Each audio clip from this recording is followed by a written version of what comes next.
Hello students, आप सबका स्वागत है मेरे और आपके चैनल एसएमएस इंस्टीट्यूशन में।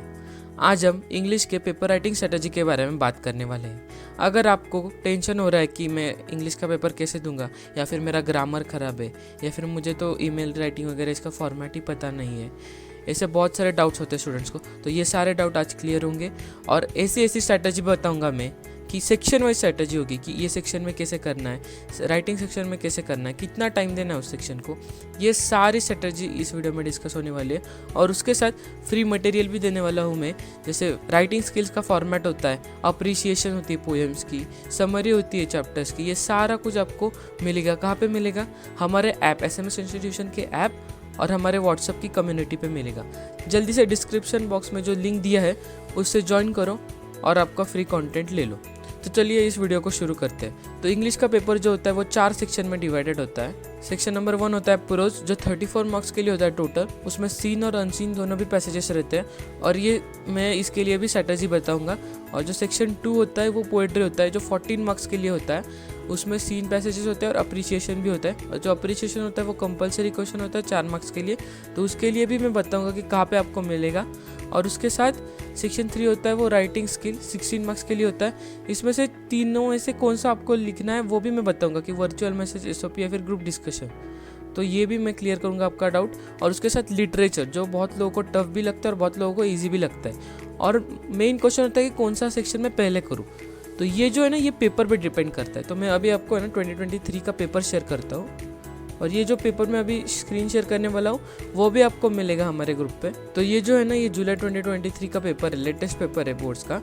इसमें देखो अभी सेक्शन 1 है यहाँ पे प्रोज, जैसे मैंने बताया, और उसके बाद सेक्शन 2 पोएट्री, और उसके बाद सेक्शन 3 जो है वो राइटिंग स्किल्स। तो ये जो चारों सेक्शन है ना, ये मिलके आपका 80 मार्क्स का पेपर है। तो आप कौन सा सेक्शन पहले अटेम्प्ट करते हो ना, ये आपके प्रिपरेशन पे और पेपर पे दोनों पे डिपेंड करता है। जैसे अभी आपने लिटरेचर का कुछ भी नहीं किया हो, कि आप चैप्टर्स करके ही नहीं जा रहे हो, आप सिर्फ अनसीन सीन पैसेज और वो ग्रामर पे डिपेंड करके जा रहे हो, तो फिर आपको पहले ग्रामर या फिर राइटिंग स्किल्स पे फोकस करना होगा, क्योंकि राइटिंग स्किल्स 16 मार्क्स का है और जो सीन अनसीन पैसेज है वो 34 मार्क्स का है। तो ये दोनों मिलके भी आपको अच्छे मार्क्स आएंगे। लेकिन अगर आपकी लिटरेचर पे अच्छी पकड़ है या फिर आपकी पोएम पे अच्छी पकड़ है, तो सेक्शन 2 और सेक्शन 4 आप पहले करो। या फिर अगर पेपर में ऐसा कुछ है कि राइटिंग स्किल में बहुत ही हार्ड है, जैसे अभी ड्राफ्ट वर्चुअल में से, या फिर यहाँ पे कुछ भी नहीं आ रहा है आपको, या फिर आपको ऐसा लग रहा है कि इसमें बहुत टाइम लगेगा सोचने के लिए, सो ये लास्ट में करो। और जो आपको पहले इजी लग रहा है ना, वो सबसे पहले करो। क्योंकि जो इंग्लिश के 3 घंटे का जो पेपर रहता है ना, उसमें सबसे जो मोस्ट इंपॉर्टेंट चीज़ रहती है वो टाइम मैनेजमेंट रहती है। आपको भले कितना भी आता होगा, आप कितना भी लिखते रहोगे, लेकिन अगर टाइम नहीं पूरेगा आपको, तो आप अच्छे से पेपर नहीं लिख पाओगे और आपको अच्छे मार्क्स नहीं आएंगे। तो मैं पेपर रखी टाइम मैनेजमेंट की स्ट्रैटेजी भी बताऊंगा आपको। तो चलो सेक्शन वाइज स्ट्रैटेजी पहले चालू करते हैं अपन सेक्शन 1 से। तो जो सेक्शन 1 है वो प्रोज का सेक्शन है, और उसमें सीन और अनसीन 2 पैसेजेस रहते हैं। सीन पैसेजेस जो है ना वो 16 मार्क्स का है, और जो अनसीन पैसेज है वो 18 मार्क्स का है। तो पहले सीन पैसेज से चालू करो, क्योंकि सीन पैसेज में आपको पता रहता है कि ये कौन सा चैप्टर है, सोपी वाला चैप्टर। तो इसमें से आपको पहले तो क्या करना है, सीन हो या अनसीन हो, पहले ये एक्सट्रैक्ट रीड करो। अगर आपने ये चैप्टर इससे पहले कभी नहीं रीड किया, तो पहले ये एक्सट्रैक्ट को रीड करो पूरा। कोई भी क्वेश्चन मत देखो नीचे, सिर्फ रीड करो। उससे क्या होता है कि आपको एक समझ में आता है कि इसका कॉन्टेक्स्ट क्या है, ये कौन से पैराग्राफ से उठाया गया है। और उसके बाद फिर क्या करो, जो जो क्वेश्चन है ना उसको रीड करो। ये मैच द इंसिडेंट को, या फिर complete the following sentence, do as directed, या फिर व्हाट्स योर ओपिनियन। ये तो फ्री के मार्क्स रहते हैं अगर ओपिनियन वाला है तो। और उसके बाद फाइंड द सिनोनिम्स। और फिर अगर आप ये क्वेश्चन को देखोगे, फिर आपको समझ में आए कि अरे मैंने तो ये यहाँ पे रीड किया था और इसका आंसर ये है, तो वैसे आपको रिकलेक्ट करने में बहुत मदद होगी, और आपको बार बार आगे पीछे जाने में भी कन्फ्यूजन नहीं होगा कि यार ये कहाँ पे पढ़ा था, वो कहाँ पे पढ़ा था। और इसके बाद अनसीन पैसेज में भी सेम स्ट्रेटजी यूज करनी है, कि पहले एक बार पूरा पैसेज रीड करो, उसके बाद क्या करो कि क्वेश्चंस को रीड करो, और फिर यहाँ पे बैक आओ और देखो कि कहाँ पे था वो। और गिव रीजंस का भी वैसे ही, डू एज डायरेक्ट, ये सब वैसे ही है। और उसके बाद है ना लास्ट को आपको समराइजिंग का क्वेश्चन रहता है कि समराइज करो इसको। और जो माइंड मैप वाला क्वेश्चन है वो भी फ्री के मार्क्स होते हैं, 3 मार्क्स। लेकिन अगर आपको माइंड मैप का फॉर्मेट पता है तो ही, अगर आपको माइंड मैप का फॉर्मेट चाहिए तो कमेंट सेक्शन में बताओ, या फिर ग्रुप को ज्वाइन करो। माइंड मैप का फॉर्मेट डालने वाला हूँ मैं, सारे फॉर्मेट्स डालने वाला हूँ, माइंड मैप बोलो या फिर जो राइटिंग स्किल के सारे होते हैं वो सब मैं कुछ डालने वाला हूँ। तो make sure you join the SMS institution वाला ऐप और उसके साथ हमारी कम्युनिटी भी। तो उसके बाद आता है सेक्शन 2। सेक्शन 2 जो होता है ना वो पोएट्री का होता है। हाँ, उससे पहले अगर सेक्शन 1 जो है ना वो टोटल 34 मार्क्स का होता है और वही सबसे लेंथी सेक्शन होता है। तो उसके लिए आप है ना उसको और पोएट्री को मिलके ना 1.5 आवर्स डिवोट करो, मतलब 3 घंटे में से आधा टाइम इन दोनों सेक्शन के लिए जाना चाहिए। और जो सेक्शन 2 है ना पोएट्री, वो 14 मार्क्स की है। और अगर आपको ये पोएट्री वगैरह आता होगा ना तो ये बहुत ही ईजी जाएगा आपको सेक्शन, क्योंकि यहाँ पे सिर्फ अप्रिसिएशन है और जो सीन पैसेज है, जैसे पोएम के जो पैसेज आते हैं 2-3 और उसमें से आपको पैराग्राफ आते हैं, उसमें से आपको सिर्फ डिस्क्राइब करना रहता है सीन या फिर गिव रीजन, जैसे कुछ थोड़े बहुत क्वेश्चंस रहते हैं। ये बहुत ही ईजी क्वेश्चंस रहते हैं।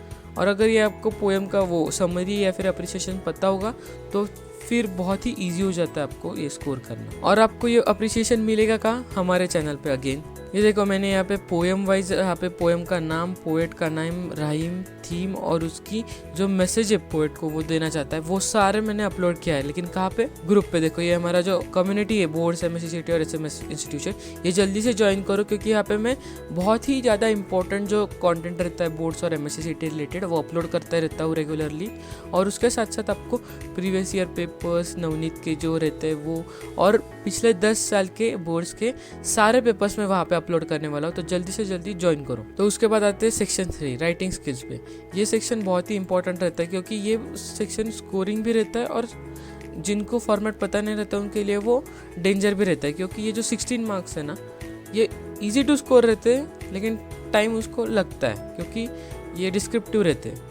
तो जो क्वेश्चन नंबर 4 का जो ए पार्ट है ना, draft virtual message, statement of purpose और ग्रुप डिस्कशन, इन तीनों में से आपको एक करना है। तो मैं आपको सजेस्ट करूंगा always go with draft of virtual message, क्योंकि ये बहुत इजी रहता है, इसका फॉर्मेट भी फिक्स्ड रहता है। मैं आपको फॉर्मेट डाल दूंगा ग्रुप पे, वैसे ही फॉर्मेट में सिर्फ आपको थोड़ा बहुत मैसेज का चेंज करना है, बस दैट्स इट, और आपको 4 मार्क्स मिल जाएंगे। और जो ऑप्शन बी रहता है, मतलब क्वेश्चन का बी पार्ट, उसमें आपको ईमेल या फिर रिपोर्ट या फिर इंटरव्यू रहता है। इसमें always I suggest you to go with interview, क्योंकि इंटरव्यू में आपको क्वेश्चंस फॉर्म करना बहुत इजी रहता है और इसमें भी आपको इजीली 4 मार्क्स स्कोर करेंगे। और यहाँ पे क्वेश्चंस बेस्ड ऑन भी दिए जाते हैं, तो इस पे सिर्फ आपको क्वेश्चंस बनाने हैं। उसके बाद जो पार्ट सी है ना, उसमें स्पीच, कंपेयरिंग और एक्सपेंशन ऑफ आइडियाज आता है। तो इसमें आप स्पीच या फिर एक्सपेंशन ऑफ आइडियाज़ पे वर्क कर सकते हो।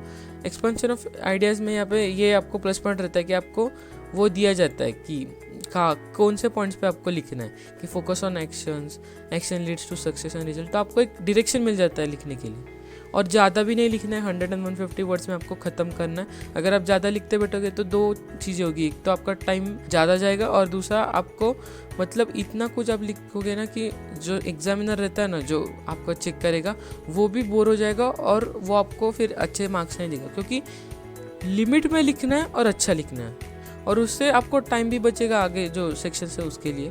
और जो पार्ट डी है ना, उसमें रिव्यू, ब्लॉग और अपील 3 पार्ट आते हैं। तो उसमें से आप या तो रिव्यू लिखो या फिर अपील लिखो, ये दोनों भी इजी है। और रिव्यू में कैसे रहता है, आपको अगर आप पहले से ही सब रट के जा सकते हो कि मैं ये फिल्म के बारे में रिव्यू लिखूंगा या फिर मैं एक बुक के बारे में रिव्यू लिखूंगा। 3 ही चीज़ें आती है, एक तो मूवी रिव्यू या फिर बुक रिव्यू या फिर कोई शॉर्ट फिल्म का रिव्यू होता है वो। तो वैसे आप रट के जा सकते हो पहले से, ऑथर का नाम, उसका सब्जेक्ट, स्टोरी, प्लॉट, वो फोटोग्राफी, म्यूज़िक क्या, वीडियोग्राफी की क्या थी उसमें वो सब, या फिर उसमें जो मैसेज था वो सब आप रट के जा सकते हो, और ये फिर कंफर्म 4 मार्क्स हो जाते हैं आपके लिए। उसके बाद आता है सेक्शन 4 जो होता है लिटरेचर वाला। तो सेक्शन 4 है ना, लोगों को बहुत खतरनाक भी लगता है और बहुत इजी भी लगता है। ये डिपेंड करता है आपके प्रिपरेशन लेवल पे, कि अगर आप रेगुलरली इंग्लिश का जो लेक्चर से अटेंड कर रहे हो या फिर आपको समझ में आ रहा है आप जो लिटरेचर पढ़ रहे हो वो, तो फिर आपको बहुत इजी लगेगा ये, क्योंकि ये फ्री के मार्क्स हो जाएंगे। या फिर आपको कुछ भी समझ नहीं आ रहा है, नॉवेल क्या है, लिटरेचर क्या है, तो फिर आपको ये हार्ड जाएगा। तो फिर आप ये लास्ट में ही करो अगर आपको ये कुछ समझ में नहीं आ रहा है तो, क्योंकि पहले सारे सेक्शन कर लो, उससे अच्छे स्कोर आपको सिक्योर कर लो और उसके बाद इस सेक्शन पे आ जाओ। इसमें भी है ना ज़्यादा क्वेश्चन से रहते हैं, और इसमें एक क्वेश्चन तो कंफर्म रहता है कैरेक्टर स्केच वाला। और ये कैरेक्टर स्केच अगेन कहाँ पे मिलेगा? हमारे चैनल पे, हमारे ग्रुप पे और हमारे ऐप। और उसके बाद आता है describe the importance of the following statements. ये कुछ इंपॉर्टेंस के स्टेटमेंट्स होते हैं, वो सब आप कर लो और यहाँ पे आपका पेपर ख़त्म होता है। और मैं एक बात बताना भूल गया, ये जो सीन अनसीन पैसेजेस होते हैं ना, इसकी आप प्रैक्टिस कर लो, क्योंकि आजकल है ना पैसेजेस थोड़े हार्ड आते हैं, आपको समझ में नहीं आता क्वेश्चन में क्या पूछा है। तो उसके लिए आप क्या कर सकते हो कि मैं जो 10 ईयर्स के जो पेपर देने वाला हूँ ना, उसके सारे सीन एंड सीन पैसेजेस के साथ गो थ्रू करो, और जो ग्रामर का जो क्वेश्चन रहते हैं ना उसके साथ भी गो थ्रू करो, क्योंकि उससे होगा ये कि आप ज़्यादा से ज़्यादा क्वेश्चन सॉल्व करोगे और आपको अच्छा कॉन्फिडेंस आ जाएगा इंग्लिश के पेपर में, और आप इजीली 70+ स्कोर कर सकते हो। और अगर कोई और टॉपिक पर वीडियो चाहिए आपको तो ज़रूर कमेंट करना, और चैनल को सब्सक्राइब करो और अपने दोस्तों के साथ ये वीडियो शेयर करो।